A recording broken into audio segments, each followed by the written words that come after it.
Hi friends. Balu Shiva కోసం చాలా చోట్ల వెతుకుతూ ఉంటారు. అప్పుడే సుమతి బాలుకి ఫోన్ చేస్తుంది. సెల్ ఫోన్ సిగ్నల్స్ బట్టి లొకేషన్ తెలిసింది బావా అని చెప్తుంది. ఇంకా బాలు సుమతి చెప్పిన లొకేషన్ బట్టి శివని వెతుకుతూ వెళ్తాడు.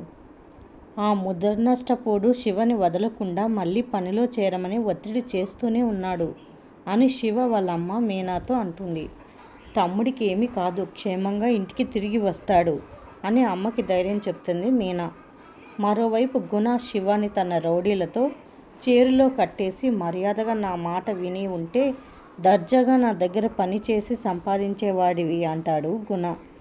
నువ్వు ఇచ్చే డబ్బుకి ఆశపడి నీతో కలిసి పని చేస్తానని ఎలా అనుకుంటున్నావు అని శివ అంటాడు. కట్టేసిన తనని విడిపించుకుంటూ ఉంటాడు శివ. వీడిలా వినడు కానీ నువ్వు కానీ అని రౌడీతో అంటాడు గుణ. ఆ రౌడీ ఒక ఇంజెక్షన్ తీసుకొని అందులో మత్తు ఉన్న మందు వేస్తాడు. కాలేజ్లో మిగతా స్టూడెంట్స్కి కూడా అమ్ముతున్నామని కేసు పెట్టిస్తాను అని శివకి డ్రగ్స్ ఇంజెక్షన్ వేపిస్తూ ఉంటాడు గుణ.